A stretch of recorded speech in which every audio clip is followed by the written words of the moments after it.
Muchísimas gracias por la invitación y estoy muy contento, de verdad también, pues, de esta coordinación que se está haciendo para volver a estar en Costa Rica allá en el mes de agosto. Toda excusa para volver a comer chifrijo y estar junto a gente tan bonita es buena, es buena ocasión. Así que si se arma lo del Congreso presencial también, Dios quiera, otra excusa, pues con gusto. Yo. Bueno, ahora vamos con el tema. Voy a proceder a la exposición y ya luego una dinámica de preguntas. Efectivamente, como se dijo, en lo que yo pueda servirles, dentro de este tiempo con la exposición y con las preguntas, pues daré todo de mí para servirles, ¿no? Pues bien, vamos con esto. Quiero hablarles sobre lo más maravilloso que tenemos sobre la tierra, los católicos. Lo más maravilloso que hay sobre la tierra, la misa. Porque la misa es el cielo en la tierra. Esa es la clave. La misa es lo más maravilloso que tenemos sobre la tierra porque la misa es el cielo en la tierra. Y en esta exposición quiero enfatizar el carácter bíblico de la misa, cómo la misa es profundamente bíblica y está llena de Biblia, de tal modo que sumergirnos en la misa es sumergirnos en la Biblia. Muchas veces los católicos no somos conscientes de esa riqueza. Nos podemos dejar impresionar porque viene, no sé, un testigo de Jehová a tocarnos la puerta y te tira un montón de versículos bíblicos de memoria. Pero si viéramos todo lo que de Biblia hay en la misa, veremos que cualquier no católico que venga a tirar versículos bíblicos se queda pequeño con respecto a esta presencia de la palabra en la misa. La palabra en forma escrita como la Biblia, presente en la liturgia de la palabra y también en la parte eucarística.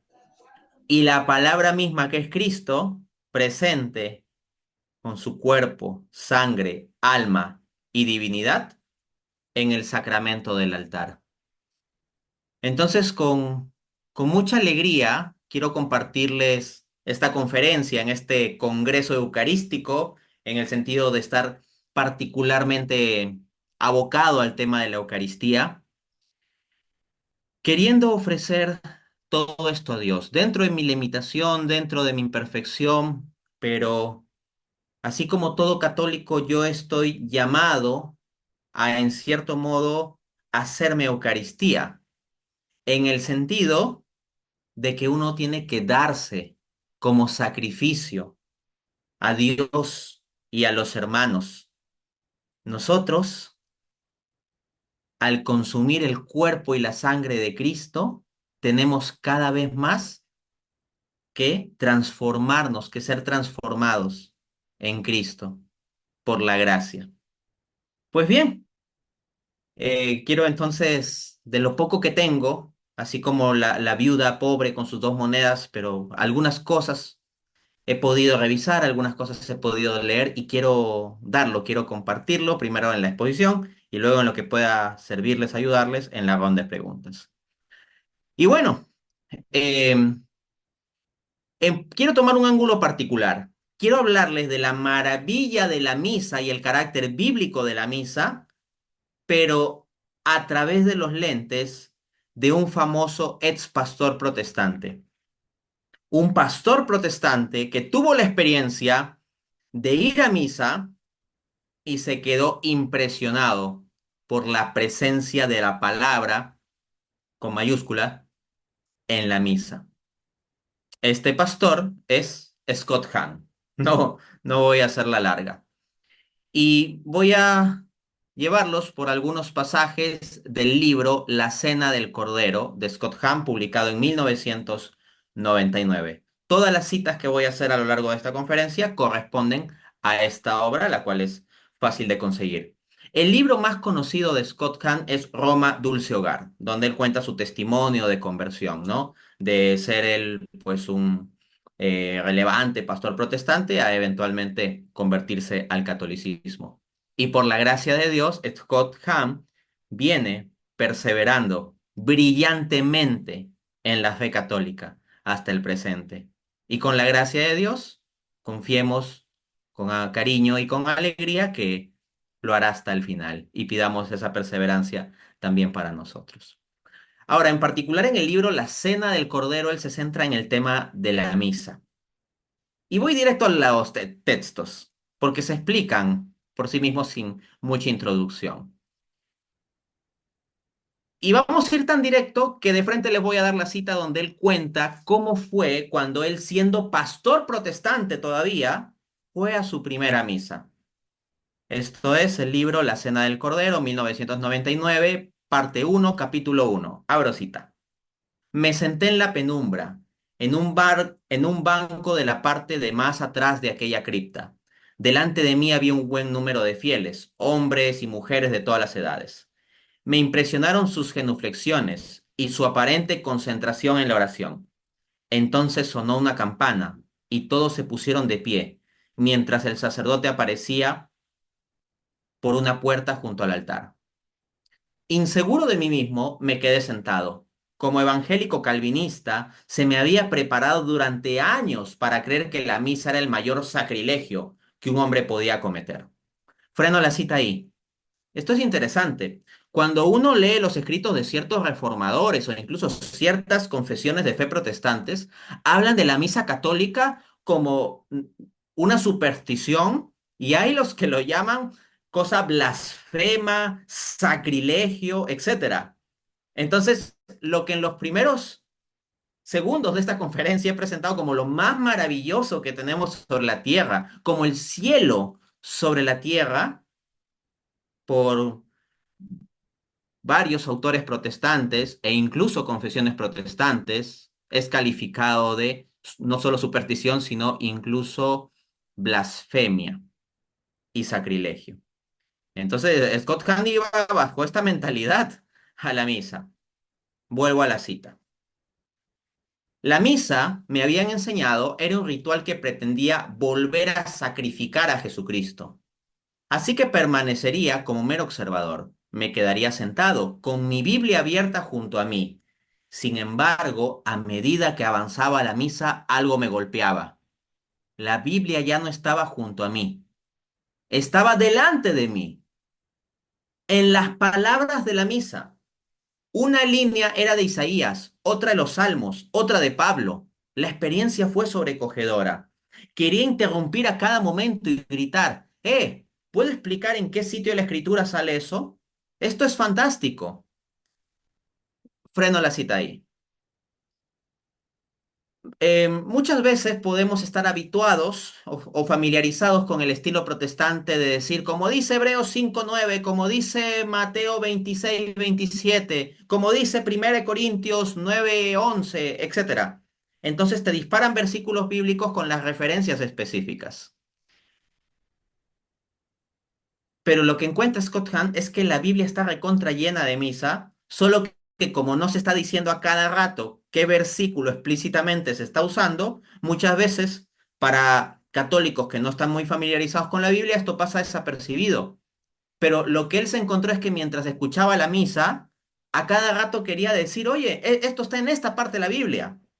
Y con esto no se refiere simplemente a las lecturas que se hacen, porque en las lecturas se anuncia de qué libro se está haciendo, sino a todas las partes de desarrollo de la misa. La encontraba llenas de escritura. Bueno, vuelvo a la cita. Aún mantenía mi posición de observador. Permanecía al margen hasta que oí al sacerdote pronunciar las palabras de la consagración. Esto es mi cuerpo. Este es el cáliz de mi sangre. Sentí entonces que toda mi duda se esfumaba. Mientras veía al sacerdote alzar la blanca hostia, sentí que surgía de mi corazón una plegaria como un susurro. Señor mío y Dios mío, realmente eres tú. Freno la cita ahí. En la misa, Scott Hahn descubrió primeramente la presencia de la palabra en tanto la Biblia, en tanto la Escritura, pero luego descubrió la presencia de la palabra con mayúsculas en tanto el verbo que se hizo carne y habitó entre nosotros. Cuando el sacerdote levanta la hostia en la consagración y dice, esto es mi cuerpo, a mi mente y a mi corazón suelen venir distintas ideas y palabras. Una de las que ha venido recurrentemente es las palabras de Jesús en Juan 12:32. Cuando fuere levantado, atraeré a todos hacia mí. Así lo dice el Señor. Cuando fuere levantado, atraeré a todos hacia mí. Uno dirá, bueno, pero ahí Jesús está hablando de cuando Él sea levantado en la cruz. Pues bien, ¿y la Eucaristía qué es? Ese Cristo por nosotros entregado, el Cristo crucificado. Porque Jesucristo, no simplemente en la cruz, sino en la última cena, en Lucas 22:19, dice, esto es mi cuerpo, por ustedes es entregado. Es interesante notar que el texto no dice que por ustedes será entregado en tiempo futuro, no. Dice que por ustedes es entregado. De hecho, si ustedes van al griego, la traducción más propia sería que por ustedes está siendo entregado. O sea, como, pero Jesús no está físicamente en la cruz con los accidentes de su cuerpo. En ese momento Jesús está en la última cena y habla de su sacrificio como presente, como está siendo entregado. Entonces eso, ¿no? Ese Cristo que es levantado en la cruz, ¿no? Cuando la cruz se alza con unas cuerdas y aparece Cristo y atrae a todos los hombres hacia sí con su amor, es el mismo Jesús Eucaristía cuando es levantado que atrae a los corazones hacia sí. Y bueno, atrajo el corazón y la mente de Scott Hahn, ¿no? Vuelvo con la cita donde me quedé. Ya, dice Scott Hahn. Desde ese momento era lo que se podía llamar un caso perdido. No podía imaginar mayor emoción que la que había obrado en mí esas palabras. La experiencia se intensificó en un momento después, cuando oí a la comunidad recitar, Cordero de Dios, Cordero de Dios, Cordero de Dios. Y al sacerdote responder, este es el Cordero de Dios, mientras levantaba la hostia. En menos de un minuto la frase Cordero de Dios había sonado 4 veces. Con muchos años de estudio de la Biblia, sabía inmediatamente dónde me encontraba. Estaba en el libro de Apocalipsis, donde a Jesús se le llama Cordero, no menos de 28 veces en 22 capítulos. Repito, en el libro Apocalipsis a Jesús se le llama Cordero no menos de 28 veces en 22 capítulos. Estaba en la fiesta de las bodas que describe San Juan al final del último libro de la Biblia. Estaba ante el trono celestial, donde Jesús es aclamado eternamente como Cordero. No estaba preparado para esto, sin embargo. Estaba en misa. Regresaría a misa al día siguiente, y al siguiente, y al siguiente. Cada vez que volvía, descubría que se cumplían ante mis ojos más escrituras. Alucinante la confesión de Scott Hahn. Y alucinante cómo a veces somos tan tibios con la misa y cómo la vemos rutinariamente y es el cielo sobre la tierra. Y las bodas del Cordero están haciéndose presentes allí en el sacrificio eucarístico. Dice también en la parte 1, capítulo 1, la acción que yo había considerado como la suprema blasfemia, la misa, se presentaba ahora como el evento que sellaba la alianza de Dios. Este es el cáliz de mi sangre, sangre de la alianza nueva y eterna, dice Jesús. Eso está en Lucas 22:20. Entonces, ahí está la alianza, el pacto. Porque ¿cómo sella Dios pactos en la Biblia? Con sangre. Los pactos se sellan con sangre. Y Jesucristo dice, esto es mi sangre. Sangre del pacto. Así lo dice en la última cena. Y es la misma sangre, en sustancia, la misma que derrama en la cruz cuando dice, todo está cumplido. Cuando dice todo está cumplido, ¿a qué se refiere? Porque no, el mundo no se acabó. A que se cumplió el pacto, que se cumplieron todos los requisitos del pacto, ya está cumplido con su sangre. Entonces, la misa no es la mayor blasfemia o superstición, sino la manifestación del sello, la presencia del sello del nuevo pacto, la sangre de Cristo. Sigamos con el texto. Dice en la parte uno, en la introducción.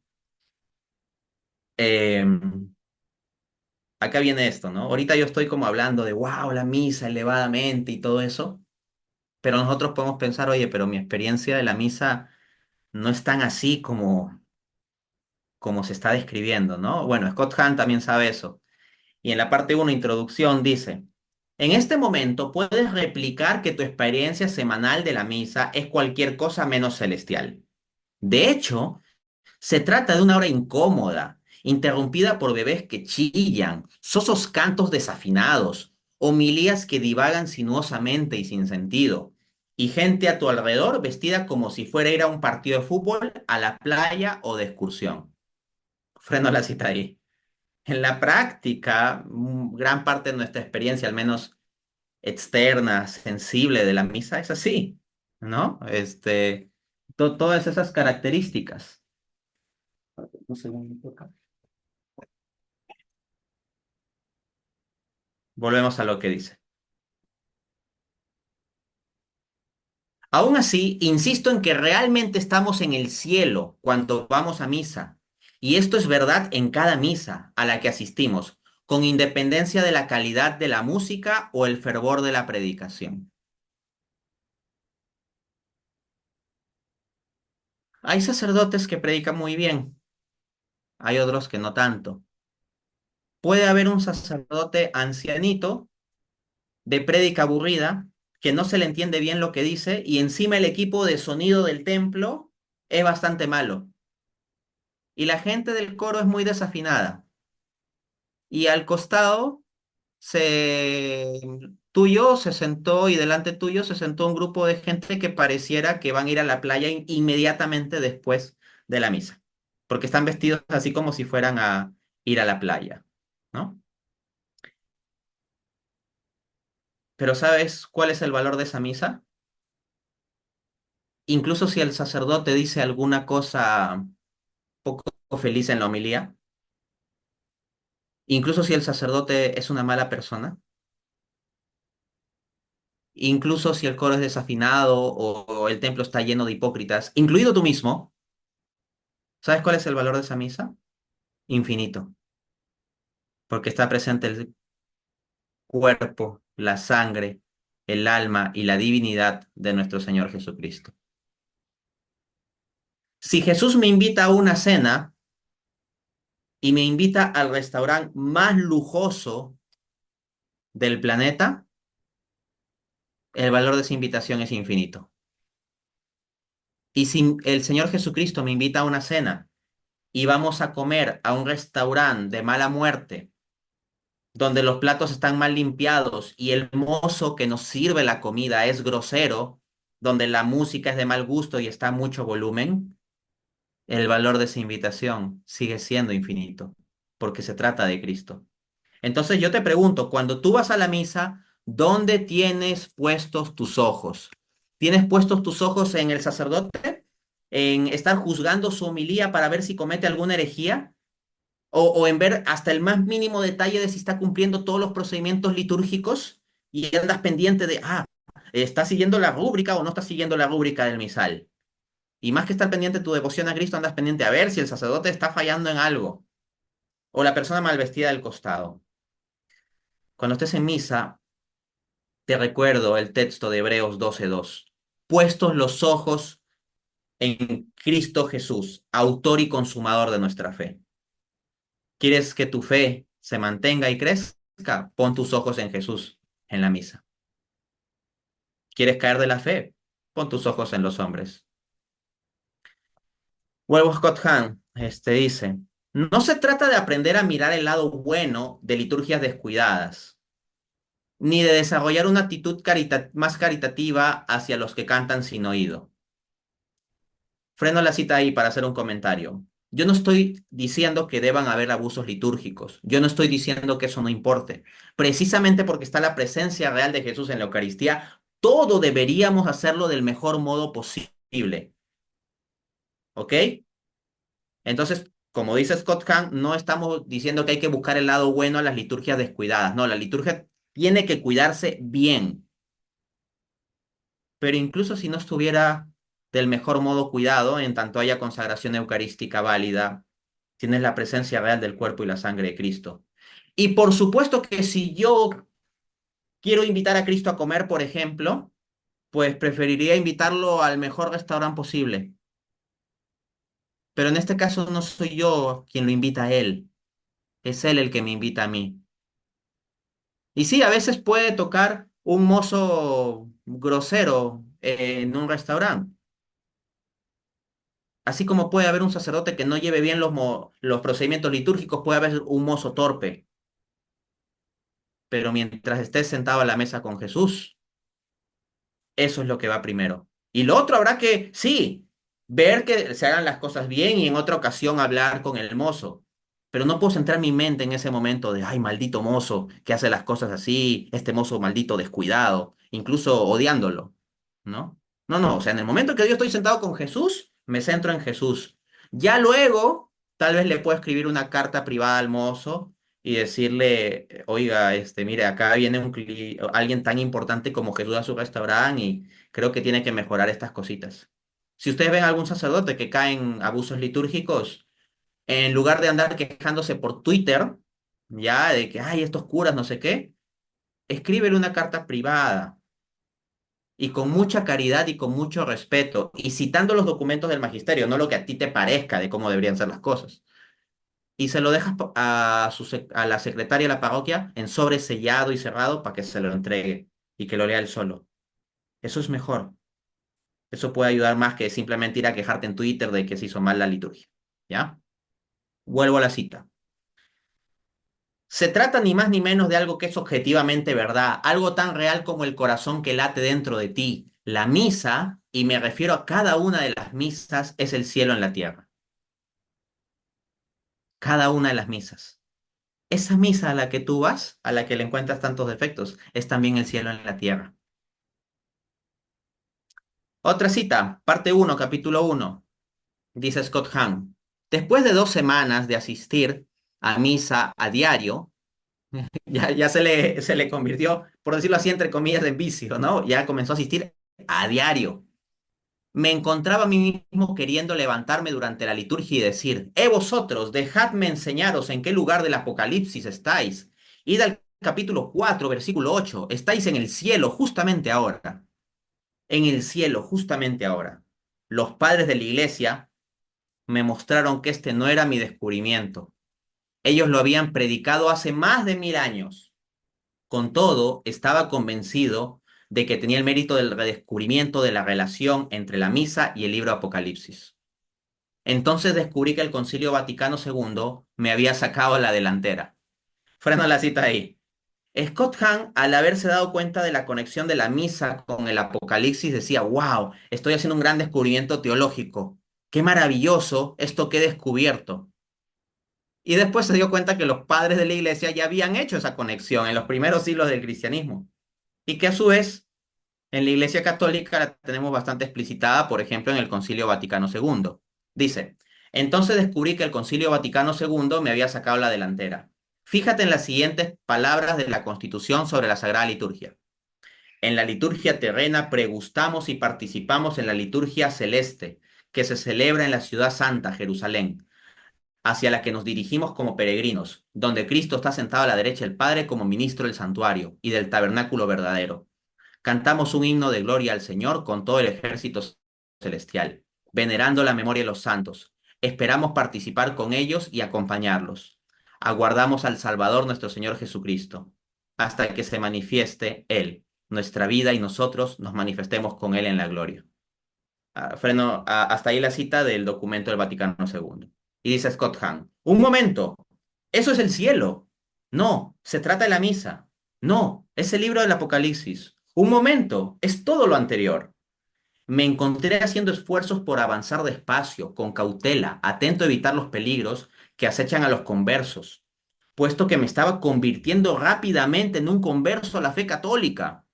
Pero este descubrimiento no era producto de una imaginación exaltada, era la enseñanza solemne de un concilio de la Iglesia Católica. Ahí lo tenemos.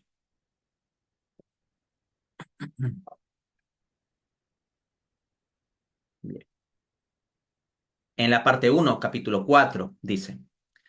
El momento culminante de la liturgia de la palabra es, por supuesto, la proclamación de la palabra de Dios. En domingo, normalmente, incluirá una lectura del Antiguo Testamento, el canto o recitación de un salmo y una lectura de las cartas del Nuevo Testamento.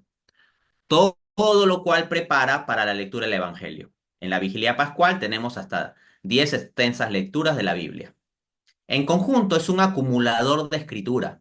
Los católicos que asisten a misa a diario oyen casi toda la Biblia, leída para ellos en el curso de 2 años, aparte de las vetas de oro bíblico entreveradas en las demás oraciones de la misa. No dejes que la gente te siga diciendo que la iglesia no nos invita a los católicos a ser cristianos bíblicos. Como uno escucha a protestantes que decían, ¿no? Cuando yo era católico no me hablaban nada de la Biblia. Ahora que soy protestante, conozco la Biblia, leo la Biblia. Y hasta dice, yo cuando era católico iba a misa y nunca me enseñaron nada de la Biblia. Yo pregunto, o sea, tú estabas pensando en la lista del mercado cuando ibas a misa el domingo, ¿no? Porque, o sea, dice que fuiste católico durante años y que hasta ibas a misa a diario. Te han leído un montonazo el Antiguo Testamento, prácticamente todo el Nuevo Testamento, los Evangelios, e incluso los han repetido porque son ciclos de lecturas, una y otra vez. Y tú estabas pensando en las musarañas, tú estabas pensando en, qué sé yo, la luna de queso, en qué tienes que ir a comprar, en qué vas a comer más tarde. Estabas pensando en otra cosa, pero no me digas que no se te dio Biblia, que no hayas estado atento a la Biblia, ya es problema tuyo. Entonces, los católicos recibimos una cantidad de Biblia enorme. Y esto lo resalta también Scott Hahn diciendo en parte uno capítulo 4. Las lecturas que oyes en la misa el domingo están programadas para un ciclo de 3 años, en un libro llamado Leccionario. Este libro es un antídoto eficaz contra la tendencia que yo tenía cuando era predicador protestante, a concentrarme en mis textos favoritos y predicar sobre ellos una y otra vez. Podía estar años sin tocar alguno de los libros del Antiguo Testamento. Los católicos que asistan regularmente a misa no tendrán nunca este problema. Por ejemplo, en la misa, en los ciclos litúrgicos, pues vamos a tener lecturas de diversas partes de la Biblia, Antiguo y Nuevo Testamento, y vas a encontrar libros como Ageo o Sofonías, y tal vez algunos se estén enterando recién ahorita que existen esos libros en la Biblia, ¿no? En cambio, ¿qué pasa con un pastor protestante? Por supuesto, siempre podrá haber excepciones, porque en el protestantismo hay de todo, ¿ok? Porque es tierra de nadie, ¿ya? Pero lo que comúnmente se ve, como testimonia el propio Scott Hahn y como es la experiencia de parte de la mayor parte de protestantes en América Latina, por ejemplo, que asisten a su culto dominical, el pastor escoge la lectura que va a tratar con el tema que va a tratar. Y hay una predominancia muy fuerte de las cartas de Pablo. A los pastores protestantes les encanta tomar pasajes de las cartas de Pablo. Leen un pasaje en 3 minutos y sueltan una predicación de 45 minutos a 1 hora. ¿Ok? Entonces tampoco es que hayan recibido mucha Biblia ahí en esa predicación. O sea, recibiste 3 minutos de Biblia y luego el pastor se tiró con su discurso. que puede incluir citas bíblicas, reflexiones bíblicas, otros elementos bíblicos, sí, pero bueno, es el discurso del pastor. Pero ¿cuántas veces en denominaciones protestantes se hace una predicación con base en el libro de Sofonías, por ejemplo? O con base en el libro de Ageo. O sea, hay partes, especialmente del Antiguo Testamento, que simplemente no suelen aparecer. Digo, no suelen, siempre puede haber una excepción. Y como digo, en el protestantismo hay de todo, de todo. Pero, como digo, en el protestantismo, en la práctica, muchas veces se depende de los textos que le gustan al pastor para hacer reflexiones. Y puedes sentir que estás recibiendo más Biblia porque el pastor hace su exégesis, su exposición detallada, su prédica expositiva, y te va al griego y te desmenuza y todo eso. Ok, pero si te das cuenta y juntas todos los pasajes bíblicos que se han visto, es una porción muchas veces bastante más pequeña que el conjunto de Biblia que se toca en la liturgia católica, en un ciclo litúrgico completo. Dice Scott Hahn, parte uno, capítulo 4. Expresamos nuestra comunión con la Iglesia en el signo de la paz. Con este antiguo gesto cumplimos con el mandato de Jesús de hacer las paces con nuestro vecino antes de acercarnos al altar. Mateo 5:24. Entonces, noten eso, cuando nos estamos dando la paz, estamos plasmando un mandato bíblico. No, ¿qué dice Jesús? No te acerques al altar si es que primero no has resuelto los problemas que tienes con tu prójimo. Entonces hay que hacer las paces, ¿no? Nuestra siguiente oración, el Cordero de Dios, evoca el sacrificio pascual y la misericordia y la paz de la nueva Pascua. El sacerdote entonces parte la hostia y la levanta, un cordero de pie, como si estuviera sacrificado, Apocalipsis 5:6, y repite las palabras de Juan Bautista. Este es el Cordero de Dios, Juan 1:36. Solo podemos responder con las palabras del centurión romano. Señor mío, no soy digno que entres en mi casa, pero una palabra tuya bastará para sanarme. Mateo 8:8. Entonces, en ese lapso tan pequeño, en donde nos damos la paz, eso estamos cumpliendo un mandato bíblico. Cuando rezamos el Padre Nuestro, ¿de dónde sale el Padre Nuestro? De la Biblia.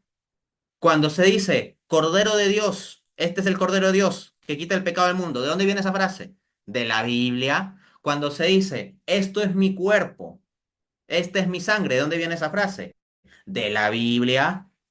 Cuando decimos, Señor, no soy digno de que entres en mi casa, pero una palabra tuya bastará para sanarme, en respuesta a la presentación de la Eucaristía, ¿de dónde viene esa frase? De la Biblia.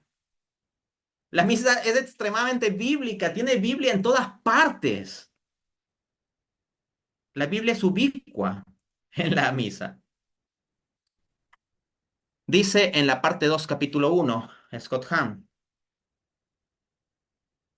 conforme seguí leyendo estudios exegéticos de los padres sobre el Apocalipsis, me di cuenta de que muchos habían conectado explícitamente la misa y el libro Apocalipsis. De hecho, para la mayoría de los primeros cristianos se trataba de un dato evidente. El libro Apocalipsis era incomprensible separado de la liturgia. Freno la cita ahí. Miren cómo los padres de la iglesia conectaron el Apocalipsis y la liturgia. Hoy en día, ¿cuál es el estilo clásico de entender el Apocalipsis? Ver, ¿cuál de los políticos actuales es el anticristo? Así, ¿no? Que Obama es el anticristo, que Bush es el anticristo, que Trump es el anticristo, que Hitler es el anticristo, que Putin es el anticristo, que el presidente de China, de Polonia, de Rusia, de Inglaterra, el primer ministro, etcétera, ¿no? Y ahí buscar. O decir, esta es la bestia. Y entonces, cosas como, miren, la marca la bestia es tal cosa y el mundo se va a acabar tal año. Y esta crisis política que ocurrió, este misil que lanzó Irán sobre Israel es el cumplimiento de este texto. Ojo, yo no niego que el Apocalipsis tenga esa dimensión de profecía sobre hechos futuros y que eso incluye elementos geopolíticos. Yo no lo niego, ¿ok? El problema es pensar que se reduce solo a esa dimensión o leerlo solo en esa clave, cuando el Apocalipsis nos muestra múltiples dimensiones. Y los padres de la iglesia leyeron el Apocalipsis conectándolo también con la liturgia. Entonces, una visión del Apocalipsis que pierda eso de vista es una visión incompleta. Ahora, alguien me dirá, oye, pero ¿cómo es posible que el Apocalipsis tenga más de un significado? Si me preguntas eso es porque no estás familiarizado con el pensamiento de los padres de la iglesia. Los padres de la iglesia estaban recontra cómodos con la idea de que un mismo texto bíblico nos daba una multitud de significados. Hablaban de un significado histórico, un significado alegórico, espiritual, tipológico, etcétera. Así de rica es la palabra de Dios. Bueno, vuelvo con la cita. Como describí en el capítulo 1 de la primera parte, solo cuando comencé a asistir a misa resultó que las muchas piezas de este libro desconcertante empezaron de repente a colocarse en su sitio. Antes de que pasara mucho tiempo, pude ver el sentido que tienen el altar del Apocalipsis, Apocalipsis 8.3, sus sacerdotes revestidos, Apocalipsis 4.4, velas, Apocalipsis 1.12, incienso, Apocalipsis 5.8, el maná, Apocalipsis 2.17, cálices, Apocalipsis 16, culto dominical, Apocalipsis 1.10, la importancia que da a la Virgen María, Apocalipsis 12:16. El Santo, Santo, Santo, Apocalipsis 4:8. El Gloria, Apocalipsis 15:34. La señal de la cruz, Apocalipsis 14:1. El Aleluya, Apocalipsis 19, versículos 1, 3 y 6. Las lecturas de la Sagrada Escritura, Apocalipsis eh, sí, bueno, acá tengo la cita, pero no la tengo escrita bien. Y el Cordero de Dios, muchas, muchas veces. No son interrupciones de la narración o detalles incidentales. Son la verdadera sustancia del Apocalipsis. O sea, la misa es bíblica no solo en las palabras, sino que cuando tú ves los detalles litúrgicos, aparece la Biblia por todas partes. Las velas, el incienso, los cantos, las aclamaciones, todo eso es bíblico, está lleno de Biblia. Si tú tienes la mentalidad básica reduccionista de que solo crees que hay Biblia, si es que un pastor te dice Primera de Corintios 9:27, y si no escuchas algo así, piensas que no hay Biblia, es que estás muy pobre en tu entendimiento. La misa está llena de Biblia no solo en las palabras, sino en las cosas sin palabras también. Es tremendo. Dice también Scott Hahn, em, acá está, en parte 2 capítulo 4. O parte uno capítulo 4. Miren, esta frase es alucinante. Dice, después de tantos y tan graves desarrollos, parece que la misa termina demasiado abruptamente. Freno la cita ahí. Piensen en lo que vengo diciéndoles en esta conferencia, ¿no? Hasta con emoción y por momentos casi atropellado. Y sé que varios, si no es que todos están siguiendo esto. Y uno dice, wow, qué maravilla que es la misa. Pero ¿cómo termina la misa? Eso es algo que a Scott Hahn le sorprendió, la forma en que termina la misa, dice. Después de tantos y tan graves desarrollos, parece que la misa termina demasiado abruptamente, con una bendición. Y la misa ha terminado. Podéis ir en paz. Parece extraño que la palabra misa provenga de estas apresuradas palabras finales. Ite misa ets, literalmente it ha sido enviada. O sea, noten, la palabra misa viene de las palabras finales de que se cerró la misa. ¿Ok? Esto es curioso. Y de hecho, luego de todo eso que es tan glorioso, que es tan maravilloso, antes de esas palabras ite misa es, o sea, ¿no? Pueden ir en paz. Antes de esas palabras, ¿qué viene? Que viene una señora, anuncios parroquiales, y entonces sacan un papel así que es larguísimo, ¿no? Que cae hasta el suelo, ¿no? y estamos vendiendo tamales para financiar el ministerio no sé cuántos, ¿no? Etcétera.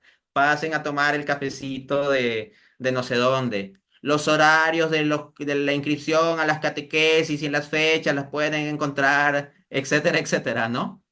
Entonces, claro, podemos perder de vista lo maravillosa que es la misa cuando, pues, hay tantos detalles, desde las personas que van vestidos como si van a ir a la playa, el sacerdote que puede decir alguna cosa rara en la homilía, los anuncios parroquiales que sentimos interminables, pero debemos centrarnos en lo esencial. Acá no voy a tomar una frase de la Biblia, sino del gran literato Anthony Saint-Exupéry en la famosa obra El Principito. Muchos conocerán esa obra. La frase más conocida de esa obra es la que le dice el zorro, el sabio zorro al Principito. Lo esencial es invisible a los ojos.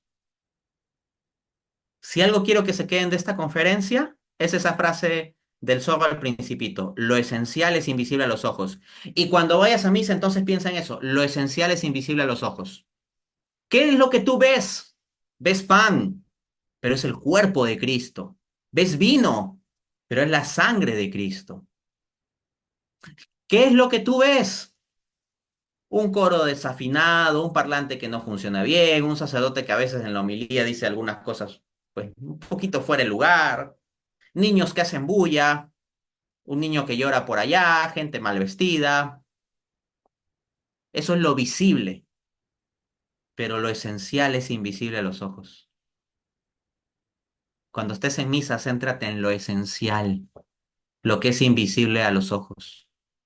Con mis ojos carnales, yo veo pan y vino. Con los ojos de la fe, yo veo la realidad realísima, aunque invisible, del cuerpo y la sangre de Cristo. Mira con los ojos de la fe. Vuelvo acá. A ver. Ya. Decía, ¿no? Ite misa est. Literalmente, it ha sido enviada. Pero los antiguos entendían que la misa era un envío. Esta última línea no es tanto una dimisión como una comisión. Nos hemos unido al sacrificio de Cristo. Dejamos ahora la misa a fin de vivir el misterio del sacrificio que acabamos de celebrar en medio del esplendor de la vida cotidiana en casa y en el mundo. O sea, cuando se dice ite misa es, la misa ha terminado, ¿no? Ite en paz. Ese ite en paz, uno cómo se lo toma, como que, ah, qué alivio, ya se acabó este aburrimiento de la misa, ya me puedo ir en paz, ya me dejaron en paz, ya cumplí, entonces me voy en paz a vivir mi domingo tranquilo porque ya cumplí con el Señor. Así lo pensamos muchas veces o lo sentimos, lamentablemente. Pero cuando se dice id en paz es llevar la paz del Señor. Cuando tú comulgas, tú recibes a Cristo, el príncipe de paz. Y entonces tú tienes la comisión, el encargo de llevar esa paz. Cuando yo comulgo, recibo a Cristo. Y entonces, en cierto modo, me transformo, siendo yo un miserable, un pecador, pero Cristo es tan bueno que si yo comulgo, me transformo en un sagrario. Porque ¿qué es un sagrario? Que contiene a Cristo sacramentado. Pues bien, si yo comulgo, en cierto modo me convierto en un sagrario. ¿Y qué pasa cuando yo voy a mi casa?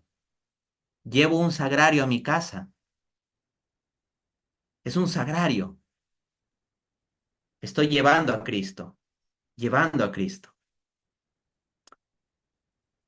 Uno de los pensamientos que me vienen cuando estoy en la fila de la Eucaristía, se me ocurren muchas cosas, ¿no? Hay unas cosas que son pues muy íntimas, pero una de las que les quiero compartir es, una de las ideas es, Señor, dame fuerza para esta semana.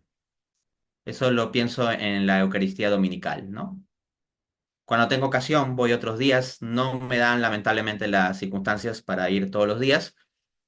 Pero en particular en la misa dominical pienso eso, Señor, dame la fuerza para esta semana, para vivir santamente.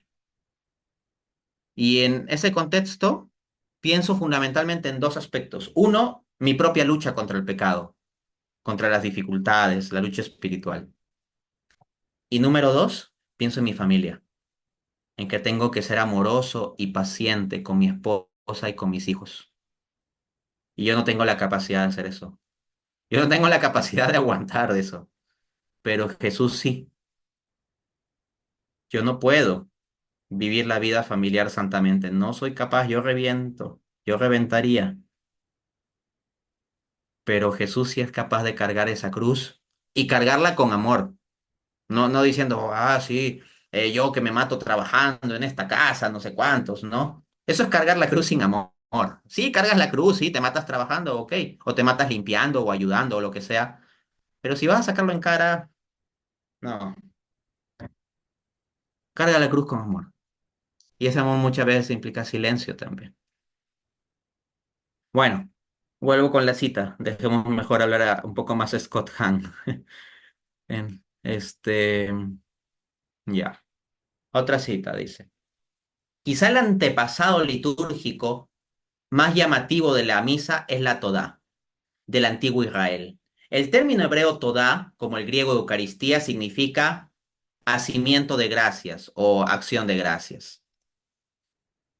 La palabra denota una comida sacrificial compartida con amigos a fin de celebrar el propio agradecimiento a Dios.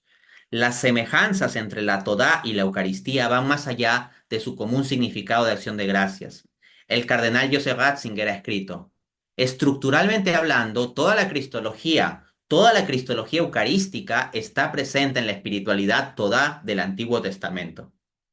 José Ratzinger, La fiesta de la fe, ensayo de teología litúrgica, Desclée de Bonner, editorial, Bilbao, 1999, página 7. Luego dice Scott Hahn, tanto la Todá como la Eucaristía presentan su culto mediante la palabra y la comida. Más aún, la Todá como la misa incluye un ofrecimiento incruento de pan ácimo y vino. ¿Qué quiere decir con esto Scott Hahn? Que toda esta maravilla de la misa no es un invento arbitrario católico romano medieval, hunde sus raíces en el Antiguo Testamento, en el pueblo judío, en las festividades hebreas, como esta de la Toda. Entonces él veía una antecedente judío o unas raíces judías, para utilizar el término del académico católico Brand Pitre. Pero también ve raíces patrísticas, y acá les voy a traer un dato interesante y con este cierro, ¿ya? En la parte uno capítulo 3 dice Scott Hahn, hacia el año 215 Hipólito de Roma compuso su gran obra La tradición apostólica, en la que estableció las enseñanzas litúrgicas y teológicas que la Iglesia romana había conservado desde los tiempos de los apóstoles. Ese es el objeto de esa obra, ¿no? Y es temprana, bastante temprana, el año 215. Una de las secciones propone un ajustado guión de la liturgia para la ordenación de sacerdotes. Mientras que en la descripción de Justino podemos ver nuestra misa, en la liturgia de Hipólito, en la obra de Hipólito podemos oírla. Quiero que escuchen esto. Sacerdote, el Señor esté con ustedes, comunidad, y con tu espíritu. Sacerdote, levantemos el corazón. Comunidad, lo tenemos levantado hacia el Señor. Sacerdote, demos gracias al Señor nuestro Dios. Comunidad, es justo y necesario. Esas son las palabras que ustedes escuchan cada domingo en misa. Pues bien, les he leído un texto del año 215 que refleja la tradición apostólica. Nuestra misa hunde sus raíces en la patrística, en la escritura e incluso en el judaísmo. Es maravilloso este cielo en la tierra. Y este ex pastor protestante se enamoró de la misa y ahora es un gran teólogo católico, Scott Hahn. Fue transformado por la misa. Dejemos también que la misa nos transforme a nosotros. Cobremos más conciencia de lo que es realmente la misa, para que realmente comience a transformarnos más y más participemos del cuerpo y la sangre de Cristo para que nosotros llevemos a Cristo en nuestro cuerpo y nuestra sangre y así, con el amor que tenemos hacia otros, les brindemos no nuestro amor, sino el amor de Cristo. Y cuando puedo decir con San Pablo, como en Gálatas 2:20, ya no soy yo quien vive, sino es Cristo quien vive en mí, entonces yo me puedo hacer Eucaristía y darme como regalo. Y si es Cristo quien vive en mí, cuando abrazo a mi hijo, si ya no soy yo quien vivo, sino es Cristo quien vive en mí, cuando yo abrazo a mi hijo, lo abraza Cristo que vive en mí. Cuando juego con mi hijita, juega con ella Cristo que vive en mí. Cuando tomo con ternura y acaricio a mi otro hijito, el más pequeño, lo hace Cristo que vive en mí. Cuando amo a mi esposa, la ama Cristo que vive en mí. Cuando doy una conferencia, la da Cristo que vive en mí. Por supuesto, ese es el ideal. Lamentablemente, en medio del camino, entre la realidad de la Eucaristía y este ideal práctico de manifestar a Cristo, pues en el intermedio hay muchos de mis pecados y mis defectos y lamentablemente no soy un reflejo perfecto porque es como que viene la luz de Cristo y yo soy como un vitral, pero pues hay mucha cochinada que hay que limpiar todavía. Pero la luz de Cristo es tan poderosa que si me expongo constantemente a ella, Él me irá limpiando. Confiemos en Cristo. Y voy a cerrar, y no pensaba compartir esto, pero dado que ya me metí a este terreno, les voy a compartir otro pensamiento que tengo ante la Eucaristía, porque sé que le puede servir a alguno de ustedes, le puede ayudar. Algo que muy recurrentemente vengo pensando en los últimos meses, cuando me acerco a la Eucaristía ahí en la fila, es que me siento como Bartimeo, pero no por una ceguera física, ¿no? Sino por mi carácter miserable, toda mi miseria. Y entonces, ¿qué dice Bartimeo? Jesús, hijo de David, ten compasión de mí.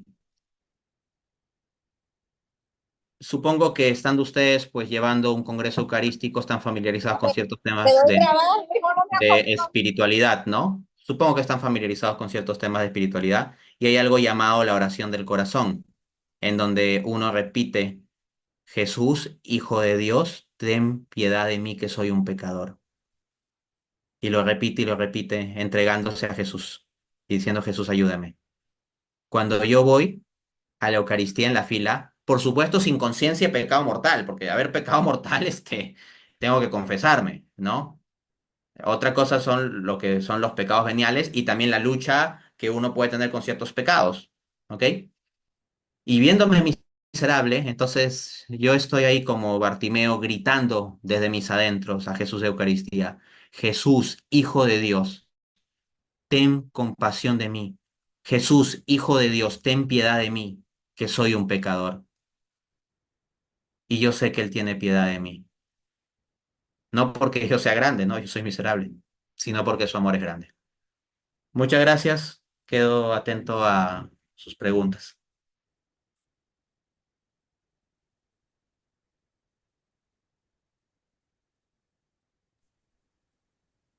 Muy bien, muchas gracias Dante por esta exposición maravillosa. Tiene la mano levantada Esteban. Adelante Esteban, hermano.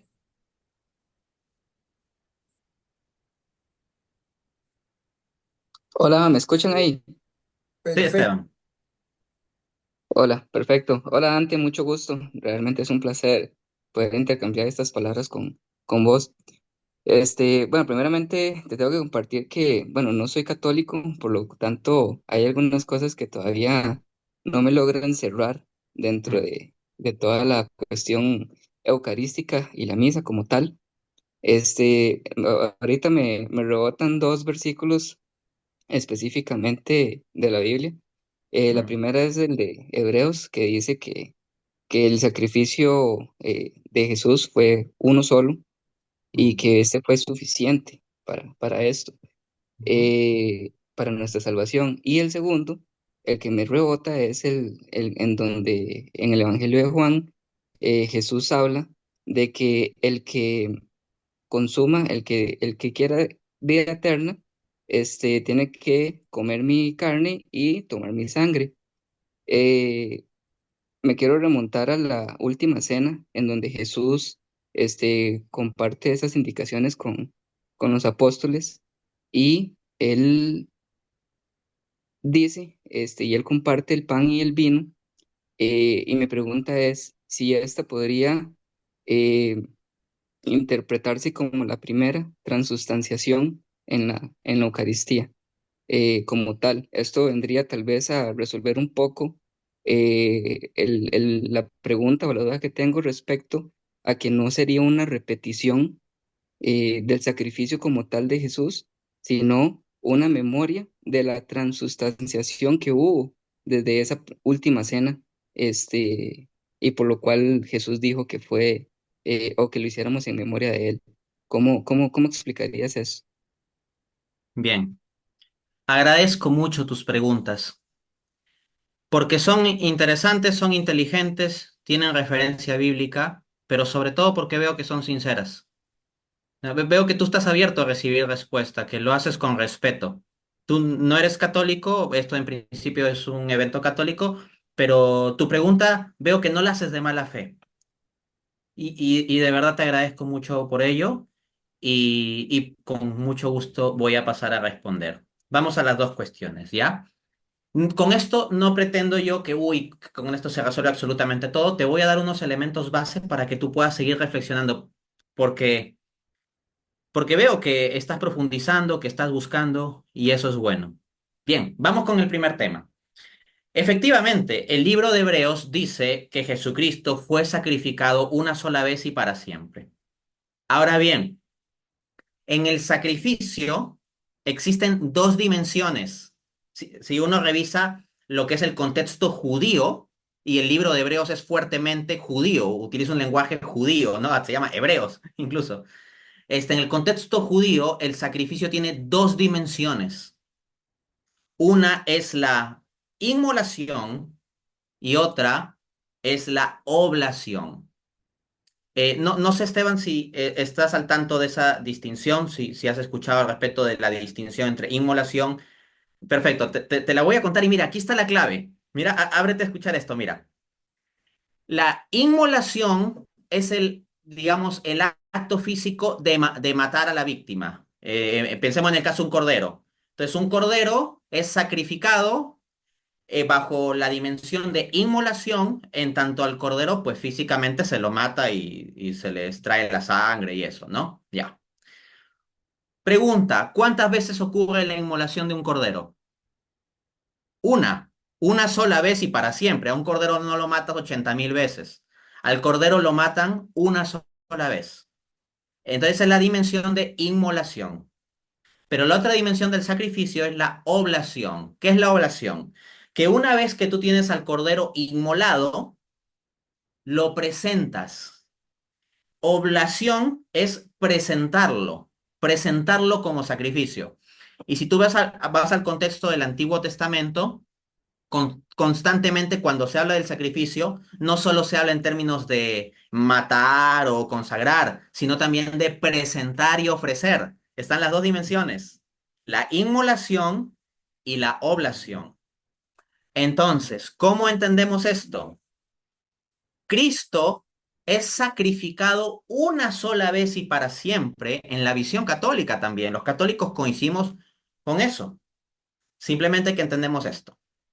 Cristo es sacrificado una sola vez y para siempre en tanto la inmolación, porque ocurrió una sola inmolación en la cruz. Bajo la teología católica en la misa no es que volvemos a inmolar a Jesús como en el sentido de que se lo vuelva a sacrificar en tanto la inmolación, en tanto pues que se mata al cordero y él es el cordero de Dios que quita el pecado del mundo. Juan 1:29. El sacrificio de la cruz es completo, es suficiente, objetivamente suficiente y pleno. ¿Ok? Entonces, no es que en la misa se lo vuelva a inmolar. Ahora bien, ese Jesús que fue sacrificado en tanto inmolación en la cruz en el siglo I, es presentado hoy en día. Por ejemplo, te pregunto, Esteban, eso. ¿Ese Jesús que fue sacrificado en el siglo I es presentado hoy en día al Padre o ya no? Pensaría que sí, que eso se trata de la Eucaristía. Exacto, amigo mío, exacto. ¿Por qué? Porque es sacrificado una sola vez y para siempre en tanto la inmolación, pero una vez que se ha hecho eso, se lo presenta al Padre perpetuamente, perpetuamente. Entonces, ¿qué es la misa? La misa es la presencia, hacer presente esa oblación. Entonces no hay contradicción cuando se entiende el contexto judío completo. Y esto nos permite resolver la segunda cuestión que nos traes y que nos enriquece. La segunda cuestión es que tal vez en la última cena, que sería como la primera misa, bajo la concepción católica, tendríamos una transustanciación. Realmente se habría hecho presente el cuerpo y la sangre de Cristo, pero en las misas siguientes ya no. Sino sería simplemente un recuerdo de esa primera misa que sí tuvo presencia real. Un poquito es lo que me parece entender de lo que querías preguntar. Como asientes, entonces parece que lo he captado bien. Pues bien. La clave, la premisa en la que se basa tu pregunta es que Jesús dice, hagan esto en conmemoración mía. Entonces, ¿qué pensamos nosotros los hispanos cuando escuchamos la palabra conmemoración?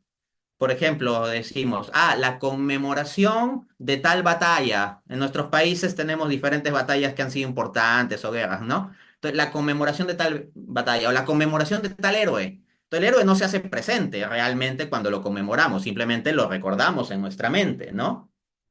O decimos, la conmemoración del fallecimiento de tal persona. No es que esa persona resucita y se hace presente ese día, sino simplemente nos acordamos en nuestra cabecita del evento pasado de que esa persona falleció. Entonces, en nuestro contexto cultural, la palabra conmemoración normalmente hace referencia a recordar algo en la mente sin que ese algo esté realmente presente. ¿Correcto? Eso es obvio. Pero, amigos míos, la Biblia no fue escrita en el español de nuestro contexto cultural. Y aquí viene la clave. Cuando Jesús dice, hagan esto en conmemoración mía, la palabra más propiamente debería traducirse como memorial. Y de hecho hay algunas traducciones que dicen así, hagan esto en memorial mío. ¿Ya? Memorial. La palabra griega se traduce más propiamente como memorial, porque en el Antiguo Testamento esa palabra que Jesús usa para decir conmemoración en las traducciones en español, se usa más bien para decir memorial. Ahora, pregunta, ¿qué es el memorial? Y esto es alucinante, Esteban, mira, y tú lo vas a poder investigar, lo vas a poder profundizar. En el Antiguo Testamento, el memorial no es que la gente, los judíos se acordaban de algo y punto. No, el memorial era que los judíos mostraban una ofrenda a Dios para pedirle a Dios que se acuerde él del pacto que había hecho con ellos. El memorial era la presentación de una ofrenda real, era la presentación de un real sacrificio. Claro que en el contexto judío ese real sacrificio ¿qué era? Era el pan de la presencia que vemos en Levítico 24:7 o corderos como en Éxodo capítulo 12 que habla del cordero pascual. Esos eran sus sacrificios. Pero en el caso de nosotros los cristianos, ¿cuál es el sacrificio que presentamos? Este es el Cordero de Dios que quita el pecado del mundo. Juan 1:29. Es Cristo mismo. Entonces, mira, cuando Jesús dice, hagan esto en memorial mío, lo que está diciendo es, este sacrificio que yo les estoy presentando, esto es mi cuerpo que es entregado, Lucas 22:18. Esto mismo, ustedes ofrézcanlo como memorial, porque hacer memorial es ofrecer a Dios como memorial de Cristo. ¿Qué significa? Que los cristianos, en específico los católicos en cada misa, lo que hacemos es ofrecer a Cristo presente en el sacramento del altar, ofrecerlo al Padre. Y le decimos, Padre, acuérdate de tu misericordia para con nosotros en virtud de tu Hijo, que se sacrificó por nosotros. Entonces, ese es el memorial. Entonces, yo te invito yo te invito a que profundices un poquito en el contexto judío de estas palabras y vas a descubrir cosas maravillosas. Muchísimas gracias, Dante. Y voy a abusarme un poco más respecto a la parte donde Jesús dice, el que beba de mi sangre y coma de mi carne, vivirá eternamente. Eso es excluyente en el sentido de que el que no lo haga no va a vivir eternamente. Bien, en primera instancia, pues digamos que para las personas, a ver, te pongo en contexto, eso está en Juan capítulo 6. Entonces, Juan capítulo 6, si tú lo lees, habla sobre la fe, primero. Y hay muchos protestantes que cuando ven que Jesús dice, el que no come mi carne, no bebe mi sangre, dicen, no, Jesús simplemente se está refiriendo ahí de modo alegórico a tener fe, a creer. No. El discurso tiene dos partes. Primero, Jesús habla sobre la fe, ciertamente. Pero hay una parte del discurso, a partir del versículo 50 aproximadamente, en donde comienza a hablar de comer su carne y beber su sangre. Y ojo, los judíos no le habían objetado en la primera parte del discurso en que estaba hablando de creer en él y todo eso, no le estaban objetando. Cuando comenzaron a objetarle, como en Juan 6:52, que dicen, ¿cómo puede este darnos a comer su carne? Es cuando él recién introduce esas categorías de comer su carne y beber su sangre. Entonces está hablando de algo distinto. Entonces, Jesús en concreto dice lo siguiente. Déjame citarte el pasaje. Sí, en Juan 6:53 dice nuestro Señor.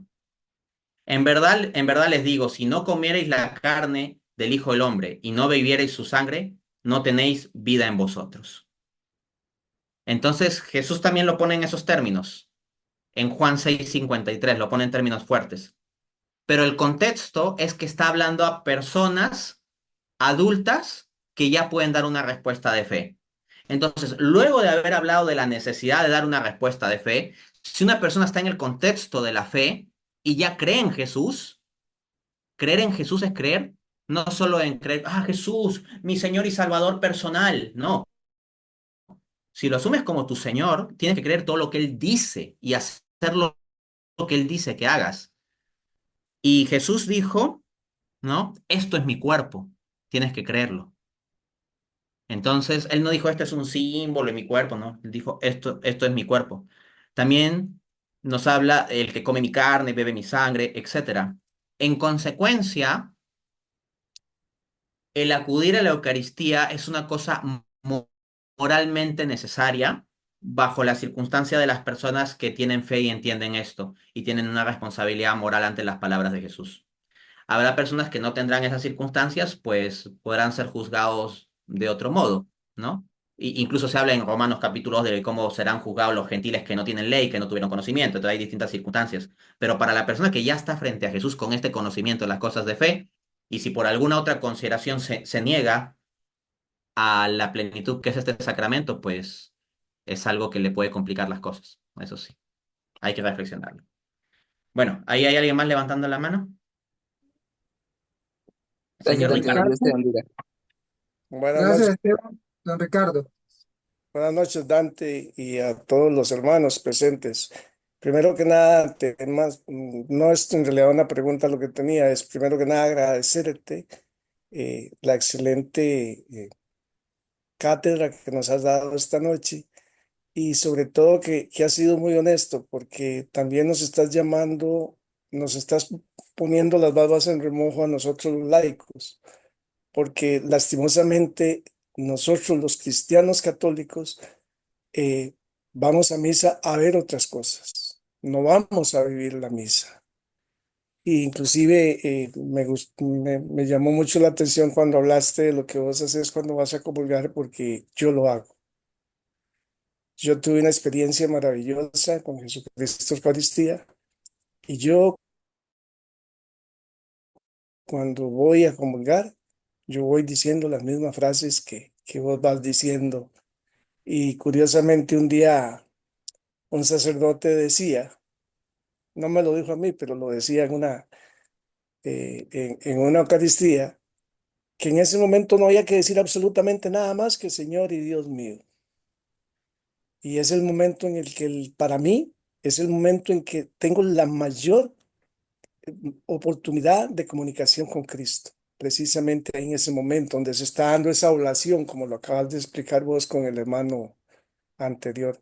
Entonces, de mi parte, yo me sentí totalmente identificado con lo que decías, porque yo pasé de ir a una misa por compromiso, de ir a una misa por costumbre, a, a vivirla, a vivirla sin importarme cómo la vivan los demás, porque ese lastimosamente no es mi asunto. El asunto es cómo yo debo demostrarle la fe a Dios. Que cometo errores, sí los cometo. Que como dice vos, yo voy a botar la cruz, la he botado también, pero te agradezco mucho lo que nos has dicho hoy, porque a veces vivimos diciendo mucho, es que los sacerdotes esto, que los sacerdotes otro. No, también nosotros los laicos, inclusive nosotros los laicos presionamos al sacerdote Ujú. para que haga la misa así, rapidita, porque tenemos otros compromisos y necesitamos irnos temprano. Ese era mi aporte y igual que Dios te bendiga y te siga dando ese maravilloso don en este ministerio que tienes. Buenas noches. Muchas gracias por su comentario. Hay una cosa que me gustó mucho del modo en que habló, que habla de vivir la misa. Muchas veces decimos, voy a escuchar misa, como si fuera una cosa del oído, ¿no? O sea, tienes que ir a vivir con todo tu ser. Se trata de vivir la misa. Otro Sí, aspecto, mucho criticamos a los sacerdotes, estamos muy dados a criticar a los sacerdotes y a veces falta que hagamos un poco de autocrítica y también que hagamos más oración por los sacerdotes. Por ejemplo, si tú ves un sacerdote que comete abusos litúrgicos o dice cosas raras en la homilía, como digo, una buena vía es señalárselo en una carta privada de forma muy respetuosa y orar por ese sacerdote. Pero lo que muchos hacen es que ni hablan con el sacerdote en privado, sino que se lo cuentan a todo el mundo, menos al sacerdote. Hablan del sacerdote con todo el mundo, menos con el sacerdote mismo. Y tampoco hablan sobre el sacerdote con Dios. Debes hablar sobre el sacerdote con Dios. Señor, te ofrezco a este sacerdote. Porque ese sacerdote, por más que pueda tener muchos defectos, es una persona que en un momento de su vida tomó la decisión de abandonarlo todo y meterse a un seminario. Eso es una decisión mucho más fuerte que lo que probablemente podamos haber hecho cualquiera de nosotros en toda nuestra vida. Así que respetémoslo y pidamos por los sacerdotes. Si vemos que tienen defectos o fallas, ofrezcámoslos a Dios y pidámosle con mucho amor por ellos. Muy bien, muchísimas gracias, Dante. Bien, hermanos, gracias a todos por este momento, este espacio. Gracias, Dante, por estar con nosotros. Esta es tu casa, te espera un buen chifrijo. Vamos a hacer la ruta del chifrijo cuando estés acá para ver cuál le das el visto bueno, ¿verdad? Y bueno, esperando en Dios que ya sea agosto. Vean, ahorita el tiempo vuela y la verdad es que vean, ya estamos en diciembre casi. Imagínense ustedes, ya se fue el año. Ya estamos en el quinto día del Congreso, hermanos. 5 días de pura Eucaristía, de puros temas eucarísticos. Qué bendición, por Dios. Increíble, increíble. Y el próximo Congreso que va a ser Mariano, imagínense ustedes. O sea, vamos con todo, como dicen. Dante, muchísimas gracias. Dios te bendiga en nombre de todos los hermanos que están acá, ¿verdad? Te agradecemos tu presencia, agradecemos tu buena disposición de siempre compartir con nosotros. En nombre de los hermanos que están aquí, los que no se pudieron conectar, muchísimas gracias. Dios te bendiga. Un fuerte abrazo para vos, para tu familia y que el Señor pues te tenga siempre en sus brazos amoroso y no te suelte.